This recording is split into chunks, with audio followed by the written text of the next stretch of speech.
ये कहानी नहीं, एक वास्तविक क्षण है जहां समय थम गया, हवा स्थिर हो गई और अंधकार ने पहली बार भय को महसूस किया। काली की नील ज्योति धरती पर अवतरित हुई और ब्रह्मांड ने घोषणा की, अब मुक्ति का युग प्रारंभ होता है। कथा अब उस रहस्यमयी मोड़ पर है जहां पहली बार अंधकार स्वयं भयभीत होने लगा है। ये कोई साधारण युद्ध नहीं होने वाला, ये युग चेतना का निर्णायक स्पंदन है, जहां दानव नहीं, प्राचीन ब्रह्म असंतुलन अपनी अंतिम शक्ति जुटा रहा है। दैत्य जगत में कंप गहरे पाताल में, जहां न देवताओं की दृष्टि पहुंचती है न ऋषियों का ध्यान, वहां एक प्राचीन दैत्य चक्र सक्रिय हुआ।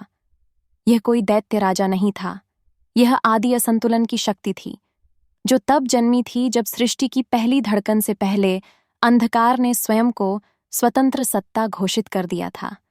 वह अपने विशाल नेत्र खोलता है, जो सूर्य नहीं, पूर्ण शून्य को निगल सकते थे।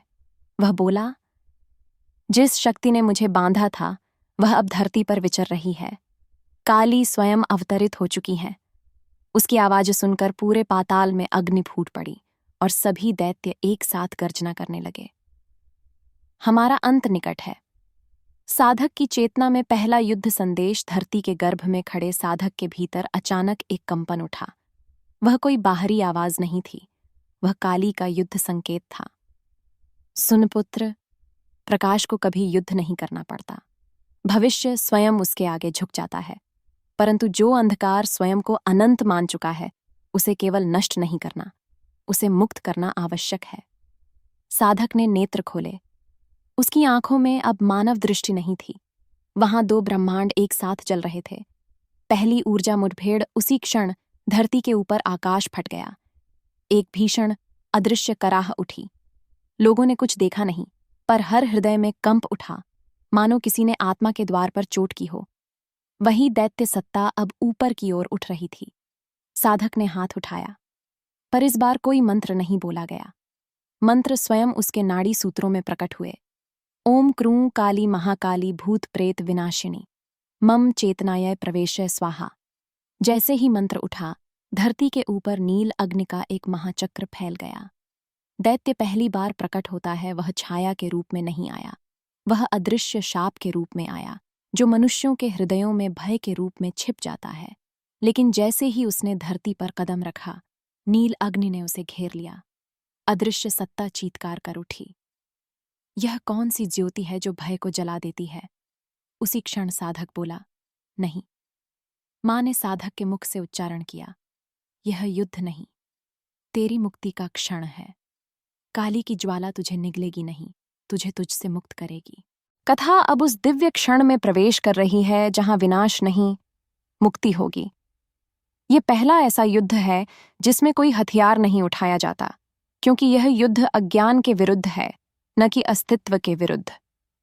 दैत्य सत्ता का प्रथम स्पंदन, दैत्य जो सहस्रों वर्ष से भय की छाया में जीवित था, जैसे ही काली ज्योति में प्रवेश हुआ, वह चीत्कार करने लगा। पर वह चीत्कार दर्द का नहीं, स्वयं को पहली बार देखने का था। यह क्या है? मैं जल नहीं रहा, मैं टूट नहीं रहा, मैं स्वयं को जान रहा हूं। नील अग्नि उसे भीतर तक भेदती गई। हर परत जो अब तक उसे दैत्य बनाती थी, अहंकार, पीड़ा, श्राप के रूप में थी, वह सब ज्यों-ज्यों पिघलती गई। दैत्य की आंखों में जल नहीं, अश्रु उतर आए। साधक का आंतरिक रूपांतरण, साधक स्थिर खड़ा था, पर भीतर एक ब्रह्मांडीय कंपन हुआ। वह समझ गया, काली का युद्ध किसी और के विरुद्ध नहीं, हर जीव को उसके मूल स्वरूप में लौटाने के लिए है। मां का स्वर साधक के अंतर में गूंजा, मैं विनाश नहीं करती, मैं तुम्हें तुझसे मुक्त करती हूं, अंधकार को समाप्त नहीं करती, उसे उसके वास्तविक प्रकाश में पुनर्स्थापित करती हूं। साधक का हृदय अब ज्वाला नहीं, करुणा का महासागर बन चुका था। दैत्य का रूपांतरण, दैत्य सत्ता धीरे धीरे अपना विशाल विकराल रूप खोने लगी। वह अब न दानव था न शत्रु, वह मुक्ति की ओर बढ़ती चेतना था। उसने साधक की ओर देखा और पहली बार बोला, यदि तुम काली हो तो अब मैं कौन हूं? साधक के भीतर से उत्तर आया, तू वही है जो आरंभ में था, मुक्त ब्रह्मस्पंदन। उस क्षण दैत्य का समस्त शरीर प्रकाश में विलीन हो गया।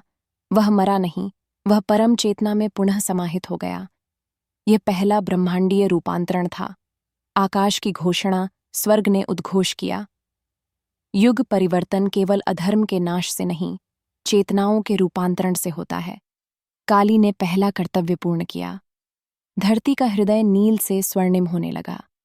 भयों की ऊर्जा जो सदियों से धरती को जकड़े थी, वह अब भक्ति के प्रवाह में बदलने लगी। साधक का रूप अब स्थिर नहीं, उसके अंदर काली का अगला संकल्प जन्म ले चुका था। अब धरती पर प्राचीन देव तत्वों को जागृत करना है, क्योंकि धर्म नहीं, दैवीय चेतना का युग प्रारंभ होना है।